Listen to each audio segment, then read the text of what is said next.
السلام عليكم ورحمة الله وبركاته. معاكم أحمد حسن وفيديو جديد من قناة أهلاوي الأبد.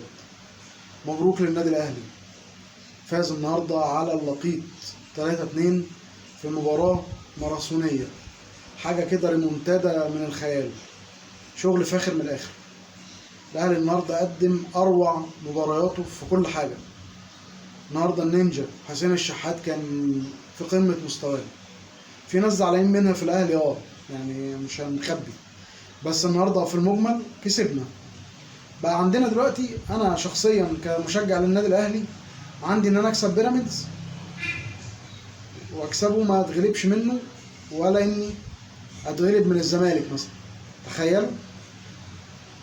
فخلاص بيراميدز خد مكانك في كل حاجه يا بليله، والله خد مكانك في القمه، خد مكانك في المركز الثاني ان شاء الله، خد مكانك في دوري ابطال افريقيا، وخد مكانك قبل كده في السوبر، وخد مكانك في المشجعين، لان خلاص هو اشترى مشجعين الزمالك بالوجبه والحاجات الحلوه اللي بيوزعها دي.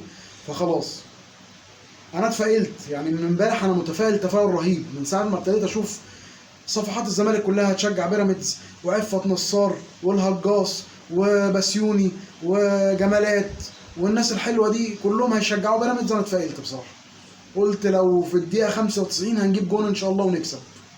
خلاص النحس كله بيشجع بيراميدز، خلاص يبقى المكسب لينا ان شاء الله. فمش عارف يعني، سهرناكوا وتعبناكوا نفسيا وعصبيا، مش عارف اقول لكم ايه. انتوا بتتعبوا معانا جامد، خصوصا جمهور البنيله مش لاقي له فريق يشجعه، لان طبعا فريقه ما فيش، مش موجود لا في المنافسه ولا في البطولات ولا في اي حاجه. فبيروح لاي فريق بيلعبوا النادي الاهلي وبيروح يشجعه بوجبه بقى، من غير وجبه، ببليله، بطبق كسكسي، اي حاجه مش فارقه معاهم، يعني اي حاجه يعني. فالحمد لله على المكسب. النهارده الاهلي اللعيبه كانت رجاله، البديل اللي نزل كان احسن من اللي موجود. كولر يحسب له حاجات كتير بصراحه، الراجل ده دماغ، يعني بيعرف يقرا ماتشات كويس، جهز كل اللعيبه. اي حد بينزل يلعب في الاهلي دلوقتي الراجل ده جاهز في اي مكان. يعني خالد عبد الفتاح كانه بيلعب من سنه، ما عادش على الدكه الفتره اللي فاتت دي كلها. طاهر محمد طاهر الى حد ما، يعني مش هنقول عليه وحش، لا الراجل ده مجهز البدلاء كويسين. اليو ديانج بينزل بيأدي شويه، اللي بينزل فيهم بيأدي واداء كويس. فالبديل اللي نازل زيه زي اللي موجود في الملعب، بالعكس كمان ده بيدي اضافه. النهارده الاهلي لعب ماتش حلو جدا. اسامه ابو علي طبعا جونين النهارده ما شاء الله عليه. حسين الشحات رجل المباراه. طاهر كان بيتحرك كتير لكن برضه لسه الفعاليه مش شغاله معاه. امام النهارده انا شايف من اقل ماتشاته، بس بصراحه اتدغدغ كتير بصراحه. يعني الحكم النهارده اتغاضى عن كذا يعني فاول، وفي حاجات كانت ترتقي الانذار مع الشحات ومع امام عاشور. يعني لعيبه بيراميدز كانت بتضرب ضرب غباوه وهو مش عارف، ما كانش هنا او ما كانش موجود في موضوع الفاولات ده، ما اعرفش ليه. مروان عطيه كان زي الفل النهارده. اكرم راجل زي كل ماتش.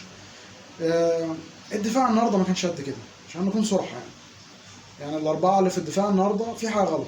يعني الجون الاول احنا اتضربنا فيه ضربه مش طبيعيه، المدافعين اتضربوا والمهاجم عدى من منعم ومن رامي زي السكينه في الحلاوه، والراجل راح جاب جون وما يتسالش عنه الشناوي.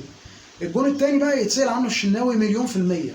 مش ده الشناوي، مش الشناوي اللي يطلع ويرجع لا مش هو ده. يعني ده انت فضيت الجون يا راجل، ده انت فضيت لهم الجون. يعني احمد معرفش اسمه ايه ده اللي كان بيلعب ده، اللي جاب الجون، حاجه غريبه كده يعني. الراجل كان لوحده وفاضي والدنيا تمام، لكن سبحان الله في نفس الدقيقه وفي نفس الثواني يجي قفشه يروح مديكوا القضيه ممكن تاني، وكأن بيفكر مش انتوا حاضرين يا جمهور البليله، انا هفكركم بالقضيه ممكن بتاعه افريقيا، بس المره دي قدام بيراميدز.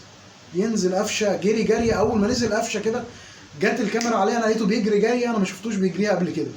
قلت الواد ده نازل ليه، مالك يا قفشه في ايه؟ انت واخد حاجه يا عم ولا ايه؟ معلي الراجل نازل معلي.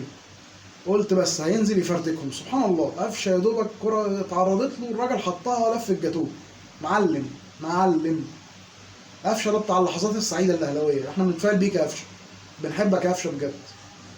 يعني بقى تقعد على الدكه ما تلعبش تقول تصريحات، بنحبك، الاهلاويه كلهم بيحبوك.